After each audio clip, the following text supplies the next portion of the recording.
Olá, dando continuidade ao nosso estudo, a nossa leitura e estudo da obra de André Luiz, Missionários da Luz, Psicografia de Chico Xavier, nós vimos no capítulo anterior os efeitos da oração, onde André, através dos esclarecimentos do instrutor Alexandre lá de Nosso Lar, mostra os efeitos de uma jovem senhora para com o seu marido que ainda se mantém com a mente em bastante desequilíbrio, e ela dotada já de uma espiritualidade mais equilibrada e mais avançada, os efeitos da prece em seu lar fazem com que haja uma proteção, uma barreira contra entidades inferiores para que não adentre aquela residência.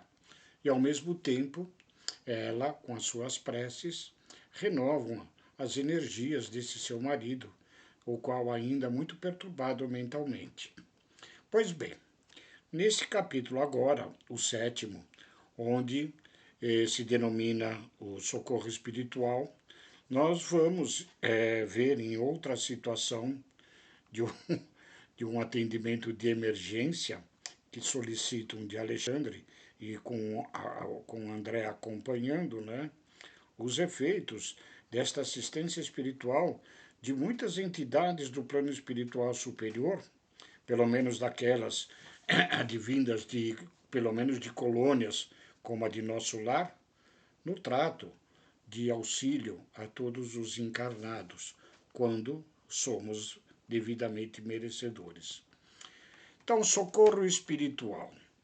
André inicia dizendo o seguinte, Alexandre falando para André pergunta, precisa voltar mais cedo aos seus serviços, assim que tornávamos a via pública? Aí André responde, posso dispor de mais tempo. Meu interesse era enorme na continuação das instruções. Alexandre possuía vastíssimas experiências médicas. Minhas aquisições nesse terreno, em comparação com as dele, representavam conhecimentos pálidos. Diz Alexandre, tenho ainda hoje uma assembleia de esclarecimentos a irmãos encarnados. Se você puder comparecer, teremos satisfação. Como não? Estou aprendendo e não devo perder nenhuma oportunidade. E saímos. As entidades perturbadas que acompanhavam aquele rapaz, né, mantinham-se à porta, segregados pelas preces da esposa do jovem, dando a ideia de alguém à espera de uma brecha para entrar. Mas o lar, que é dotado da prática habitual da prece, mantém essas cúpulas de proteção. Porque Alexandre prosseguia então na palestra edificante, seguíamos quase passo a passo, como quando na crosta. Estávamos nos primeiros minutos da madrugada. Os transeuntes desencarnados eram numerosíssimos. A maioria de natureza inferior trajavam roupas escuras, mas de espaço a espaço éramos defrontados por grupos luminosos que passavam céleres em serviço cuja importância se adivinhava. Há sempre o que fazeres urgentes no auxílio oportuno aos nossos irmãos da crosta, comentou o instrutor com afabilidade e doçura. E na maior parte das vezes é mais eficiente o nosso concurso à noite quando os raios solares diretos não desintegram certos recursos da nossa cooperação. No Livro dos Espíritos há uma questão que Kardec propõe, se nós tínhamos influências dos espíritos, a resposta é muito mais do que nós possamos imaginar. E aqui há uma constatação nessa obra de André Luiz, de que, de fato, os irmãos da espiritualidade superior, os espíritos mais esclarecidos e mais evoluídos, né, estão sempre à disposição de nos auxiliar constantemente nas nossas existências terrenas, como encarnados, auxiliando-nos no nosso próprio processo evolutivo. Não havia terminado quando se acercou de nós inesperadamente uma velhinha muito simpática. Justira, minha irmã, que o senhor a abençoe, saudou Alexandre gentilmente. A entidade amiga, que demonstrava muita inquietude no olhar, respondeu com um afetuoso respeito e explicou-se. Alexandre, eu tenho necessidade de seu auxílio urgente e vim ao seu encontro. Desculpe-me. E antes que o instrutor pudesse sondar-lhe verbalmente a aflição, a interlocutora prosseguiu. Meu filho Antônio encontra-se em estado gravíssimo. Agora é Alexandre que a interrompia. Adivinho já o que se passa. Quando o visitei no mês findo, notei-lhe as perturbações circulatórias. Sim, continuou a mãe aflita. Antônio vive no círculo de pensamentos muito desregrados, apesar do bom coração. E hoje trouxe para o leito de repouso tantas preocupações descabidas, tanta angústia desnecessária, que as suas criações mentais se transformaram em verdadeiras torturas. Embalde auxiliei-o com os meus humildes recursos, e infelizmente é tão grande o seu desequilíbrio interior que toda a minha colaboração resultou inútil, permanecendo-lhe o cérebro sob a ameaça de um derramamento mortífero. Nós não imaginamos, na maioria das vezes, que as nossas excessivas preocupações, os nossos desequilíbrios mentais, os nossos sentidos de mágoas, de cólera, de raiva, né? Não percebemos que nos afetam profundamente no nosso físico, né?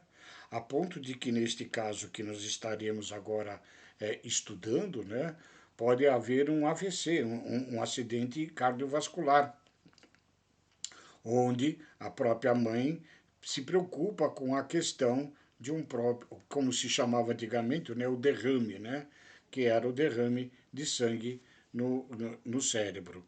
E aí nós vamos ver a tratativa de Alexandre para este caso. Alexandre, sentindo a gravidade do minuto, acrescentou: Bem sei que devemos subordinar os nossos desejos. Desculpe. A senhora, mãe do Antônio, sentindo a gravidade, acrescentou triste para o Alexandre: Bem sei que devemos subordinar os nossos desejos aos desígnios de Deus.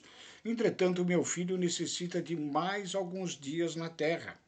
Creio que 2 meses conseguirei dele indiretamente a solução de todos os problemas que lhe afetam a paz da família. Sua autoridade pode auxiliar-nos, Alexandre. Seu coração edificado em Cristo permanece em condições de fazer-nos semelhante bem. Parece-nos incrível, né? Quando dizem que nós temos a hora certa para morrer, mas que na maioria das vezes os nossos desregramentos fazem com que a gente antecipe essa hora.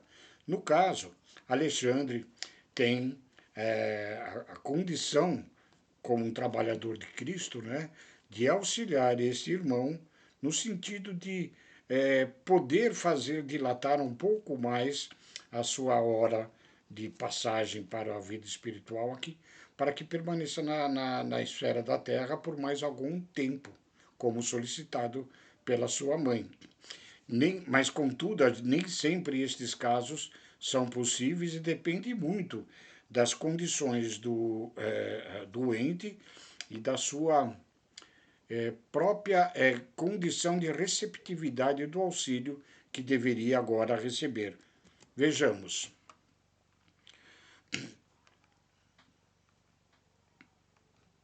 Desculpe aqui. Reconhecendo a urgência do assunto, exclamou o Alexandre. A caminho, não temos um segundo a perder. Daí a poucos instantes penetramos numa residência confortável. A velhinha aflita conduziu-nos a uma cova espaçosa onde o filho, o chefe da casa, repousava metido em alvos lençóis, dando-me a impressão característica do moribundo.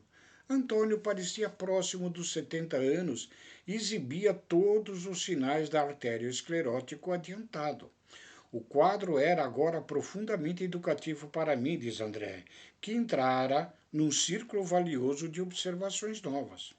Identificava perfeitamente o estado pré-agônico em todas as suas expressões físico-espirituais. A alma confusa e inconsciente movimentava-se com dificuldade, quase que totalmente exteriorizada junto do corpo imóvel e a respirar dificilmente.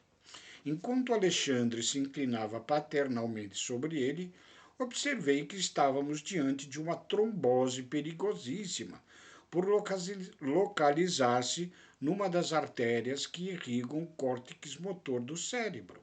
A apoplexia não se fizera esperar. Mais alguns instantes e a vítima estaria desencarnada.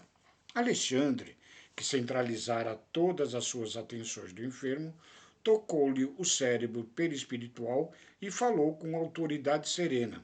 Antônio, mantenha-se vigilante. Nosso auxílio pede a sua cooperação.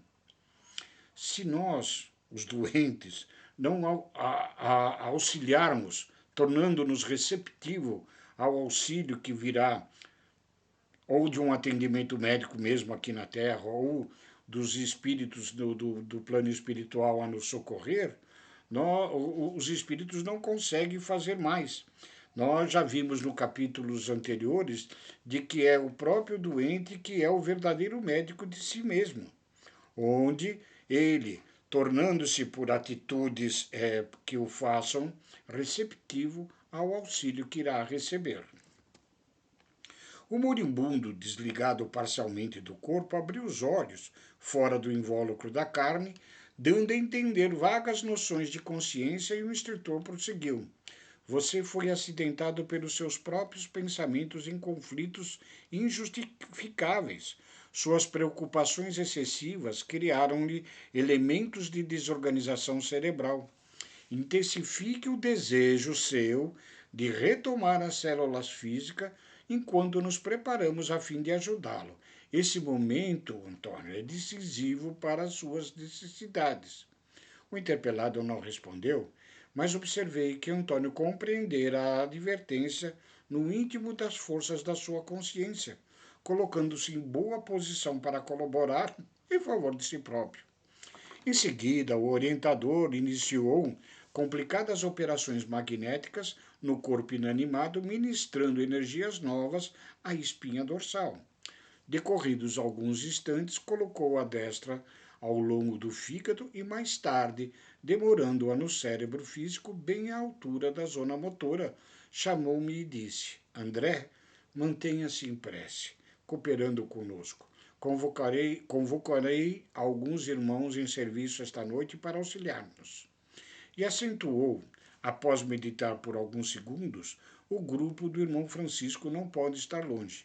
Dito isso, Alexandre assumiu atitude de profunda concentração de pensamento. Não passou mais de 1 minuto e pequena expedição de 8 entidades, 4 companheiros e 4 irmãs penetrou o recinto doméstico em religioso silêncio.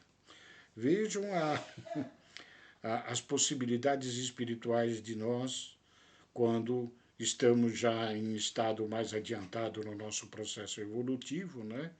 Recorrendo, Alexandre, à necessidade de ter o auxílio de um outro grupo de amigos espirituais, né? No caso, o grupo do irmão Francisco, concentrando-se firmemente o seu pensamento, convocou este grupo ao auxílio que era tão necessário naquele momento. Francisco, precisamos aqui, diz Alexandre, das emanações de alguns dos nossos amigos encarnados cujo veículo material esteja agora em repouso equilibrado. E ao passo que o novo irmão observava, cuidadoso, agonizante, Alexandre acrescentava: conforme se observa, estamos diante de um caso gravíssimo. É preciso muito critério na escolha de doador de fluidos. O dirigente dos socorristas, o Francisco, pensou um momento e obtemperou. Temos um companheiro que nos atenderá razoavelmente. Trata-se de Afonso. Enquanto vou buscá-lo, nosso grupo auxiliará a sua ação curativa, emitindo forças de colaboração magnética através da prece. Francisco ausentou-se imediatamente. Nesse instante, a velhinha, mãe de Antônio, aproximou-se do instrutor e falou respeitosa. Mas se há necessidade, Alexandre, de fluidos de irmãos encarnados, quem sabe poderíamos empregar o concurso de minhas netas que repousam nos aposentos próximos. Não, responde Alexandre delicadamente. Não atenderiam às exigências em curso. Precisamos de alguém suficientemente equilibrado no campo mental. Até para ajudar, nós precisamos de verdadeiros equilíbrios mentais. Por isso que se recomenda muito a todos aqueles que nas casas espíritas se predispõem a trabalhar em benefício do próximo, doando suas energias ou a sua intermediação com o plano espiritual, transmitindo energia aos irmãos necessitados na assistência através dos passes, é importantíssimo manter este equilíbrio mental para que os espíritos possam verdadeiramente auxiliar através de nós, utilizando-se inclusive dos nossos próprios recursos fluídicos materiais. Só assim, com verdadeira harmonia de sentimentos, é que nós podemos efetivamente ajudar a quem quer que seja. A mãe inquieta afastou-se, enxugando os olhos, atendendo a sinal afetuoso do orientador. Aproximei-me, observando o doente de mais perto, mantendo-me embora na íntima atitude de oração. Antônio é viúvo faz 20 anos, explicou Alexandre, e está nas vésperas de vir a ter conosco no plano espiritual. Nosso amigo, porém, necessita de mais alguns dias aqui na esfera da crosta terrena para deixar alguns problemas sérios devidamente solucionados. O Senhor nos concederá com certeza a satisfação de colaborar no reerguimento provisório dessas suas forças. E fosse porque eu me detinha a observar o grupo de entidades que oravam, silenciosas, ou em razão de pretender beneficiar-me com novos ensinamentos, Alexandre esclareceu. Temos aqui o grupo do irmão Francisco. Trata-se de uma das inumeráveis turmas de serviço que nos prestam cooperação. Muitos companheiros consagram-se aos trabalhos dessa natureza, mormente à noite, quando as nossas atividades de auxílio podem ser mais intensas. Verdadeiro mundo de interrogações assomavam-me ao cérebro, disse André. A fim de solucionar as questões do momento, contudo, compreendendo a gravidade dos minutos em face da tarefa para a qual fôramos chamados, resolvi silenciar. Não decorreu muito tempo e Francisco voltava seguido de alguém. Tratava-se do companheiro encarnado a que Alexandre se referira e aqui no estado separado espiritualmente do corpo físico. Não houve oportunidade para saudações. O orientador, tomando-lhe a destra, conduziu imediatamente à cabeceira do moribundo, dizendo-lhe com autoridade afetuosa: Afonso, não temos um segundo a perder. Coloque ambas as mãos na fronte do enfermo e conserve-se em oração. A atitude da imposição de mãos nós aprendemos lá atrás com o nosso Mestre Jesus. Temos nos relatos diversos dos evangelistas, que quando Jesus procedia às suas curas, fazia a imposição de mãos, com certeza ministrando recursos poderosíssimos que nos escapam ainda até hoje à nossa compreensão. Afonso, interpelado, não pestanejou, dando-me a impressão de um veterano em semelhantes serviços de assistente. Parecia subamente despreocupado de todos nós, fixando-se tão somente na obrigação a cumprir. Foi então que vi Alexandre funcionar como verdadeiro magnetizador. Recordando meus antigos trabalhos médicos, nos casos extremos de transfusão de sangue, via-lhe perfeitamente o esforço de transferir vigorosos fluidos de Afonso para o organismo de Antônio, já moribundo. Na qualidade de discípulo, acentuando minhas faculdades de análise, junto de preciosa lição, observei que o semblante do enfermo transformava-se gradualmente. À medida que o instrutor movimentava as mãos sobre o cérebro de Antônio, este revelava sinais crescentes de melhoras. Verificava sob forte assombro que a sua forma perispiritual reunia-se devagarzinho à forma física, integrando-se harmoniosamente uma com a outra, como se estivessem de novo em processos de reajustamento célula por célula. Depois de um quarto de hora, segundo meus cálculos de tempo, estava finda a laboriosa intervenção magnética e Alexandre, chamando a senhora, mãe de Antônio, acentuou. Justina, O coágulo acaba de ser reabsorvido e conseguimos socorrer a artéria com os nossos recursos. Mas Antônio terá no máximo 5 meses a mais de permanência na Terra. Se você pleiteou auxílio de agora para ajudá-la a resolver negócios urgentes, não perca as oportunidades, porque os reparos desse instante não perdurarão por mais de 150 dias. E não se esqueça de preveni-lo pelos processos intuitivos ao nosso alcance, quanto aos cuidados que deverá manter consigo mesmo no terreno das preocupações excessivas, mormente à noite, quando ocorrem os fenômenos desastrosos mais sérios de circulação, em vista da invigilância de muitas pessoas que se valem das horas sagradas do repouso físico para a criação de fantasmas cruéis. No campo vivo do pensamento, se o nosso amigo despreocupar-se da autocorrigenda, talvez desencarne antes dos 5 meses. Toda cautela é indispensável. A lição sublime do Evangelho de Jesus, quando procedendo às curas de diversos entes naquela ocasião que aqui esteve conosco, né? Ele dizia: vá, a sua fé te curou, né? Não erres mais, não peques mais. É exatamente isso que Alexandre recomenda a Justina, a mãe de Antônio, né? Os nossos recursos aqui foram colocados. Ele precisa manter a serenidade para que não agrave ainda mais a situação na qual ele se colocou por excessivas preocupações. Veja que nós, cada um de nós, somos verdadeiramente os médicos de nós mesmos.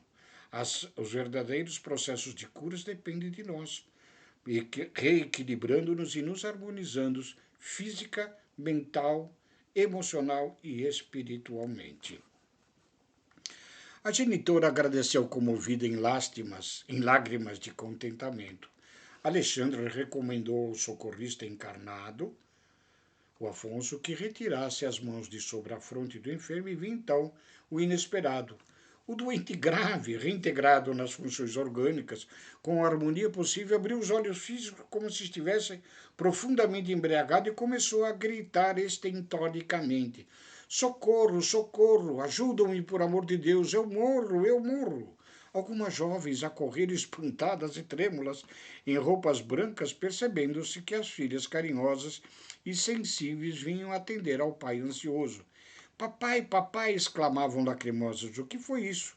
Estou morrendo, clamava o enfermo em voz pungente. Chamem um médico depressa. Mas o que você sente, papai? Perguntou uma delas em pranto convulso. Sinto-me morrer. Tenho a cabeça tonta e incapaz de raciocinar. Grande era a azáfama dos encarnados que passavam por nós em bulhas indescritíveis, atropelando-se uns aos outros sem um mais leve traço de consciência a respeito da nossa presença ali. Alexandre solicitou ao irmão Francisco fornecesse instruções a Afonso para que este regressasse ao lar depois da providência. Dispôs-se a retirar e disse-me sorrindo, diante da minha estranheza que a atitude alarmante das moças me causava: geralmente, André, quando os nossos amigos encarnados gritam chorosos por socorro, o nosso serviço de assistente já se encontra completo. Partamos. O doente, semilúcido, prosseguia inquieto, enquanto o telefone tilintava, cooperando para a imediata visita de um médico. A velhinha despediu-se de nós comovedoramente, permanecendo junto ao enfermo, velando devotada e humilde. Na via pública, pedi ao instrutor que me pusesse em contato mais íntimo com o irmão Francisco e seu grupo que nos acompanhava solícito. Alexandre, sempre afável, atendeu-me aos desejos. Nossa pequena expedição, esclareceu Francisco, depois de trocar comigo palavras muito cordiais, é uma das inumeráveis turmas de socorro que colaboram nos círculos da crosta. Somos milhares de servidores nessas condições, ligados a diversas regiões espirituais mais elevadas. O seu núcleo, pergunta André, procede da nossa colônia, de nosso lar? Sim, e temos nossas atividades entrelaçadas com as tarefas dos vários instrutores de nosso lar. E há tarefas especializadas para cada grupo desta natureza? Perfeitamente. O nosso, por exemplo, destina-se ao reconforto de doentes graves e agonizantes. De modo geral, as condições de lutas para os enfermos são mais difíceis à noite. Os raios solares nas horas diurnas destroem grande parte das criações mentais inferiores dos doentes em estado melindroso, não acontecendo o mesmo à noite, quando o magnetismo lunar favorece as criações de quaisquer espécies, boas ou más. Em vista disso, o nosso esforço há de ser vigilante. Quase ninguém no círculo dos nossos irmãos encarnados conhece a extensão de nossas tarefas de socorro. Permanecem eles num campo de vibração muito diferentes das nossas e não pode apreender ou discriminar o nosso auxílio.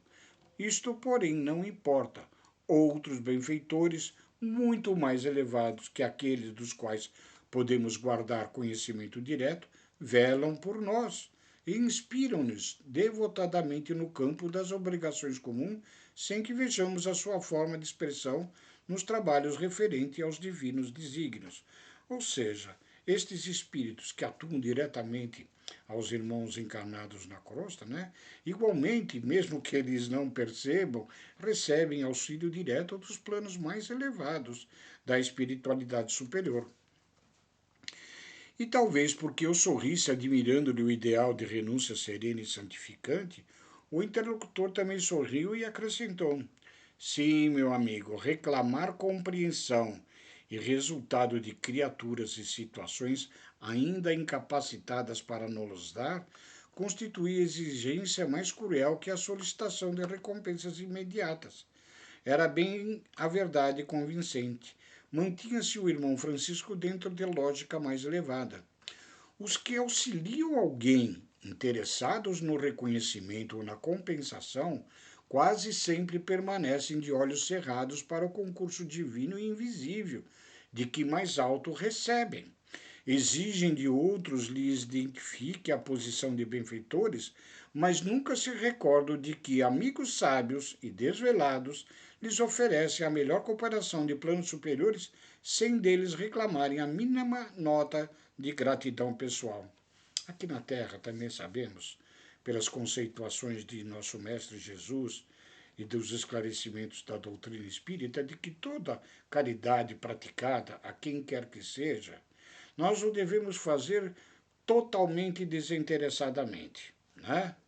Pois, se por acaso há alguém que nós beneficiamos de alguma forma, nós reclamarmos da ingratidão dessa pessoa, é porque indevidamente nós esperávamos algo em troca, o agradecimento. E aí nós já não teríamos feito o bem desinteressadamente. Jesus nos alerta, né? Faze em secreto para que o Pai em secreto te beneficie. E damos continuidade. O irmão Francisco continuou: são muitos irmãos afins que se reúnem depois da morte do corpo em tarefas de amparo fraternal, quando evidentemente já alcançaram os primeiros degraus da escala de purificação. E eu ajuntaria daqueles que já conseguiram, já na existência de encarnados, né, ter a sua consciência espiritual amplificada. Do que me é possível ajuizar, semelhantes trabalhos são dos mais eficientes e dignos em favor dos homens. Raramente os companheiros encarnados, quando em excelentes condições de saúde física, podem compreender as aflições dos enfermos em posição desesperadora ou dos moribundos prestes a partir. Nós outros, porém, no quadro de realidades mais fortes, sabemos que muitas vezes é possível efetuar realizações deveras sublimes de natureza espiritual em poucos dias nesta circunstância, depois de largos anos de atividades inúteis. No leito da morte, as criaturas são mais humanas e mais dóceis. Dir-se-ia que a moléstia e a intransigência enfraquece os instintos mais baixos, atenua as labaredas mais vivas das paixões inferiores, desanimaliza a alma, abrindo-lhe em torno interstício abençoados, para onde penetra infinita luz. Sabemos que, por relato de muitos companheiros nossos, né, que ao passarem por doenças graves, dificuldades tremendas, indo quase à morte, né, aqueles com ataques ou infartos do miocárdio gravíssimo, mas que mantém-se depois através de tratamentos médicos cirúrgicos, né?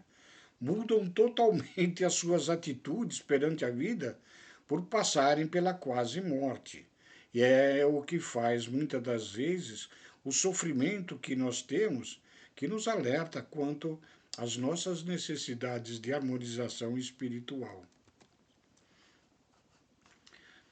A dor vai derrubando sempre as pesadas muralhas da indiferença, do egoísmo cristalizado e do amor próprio excessivo.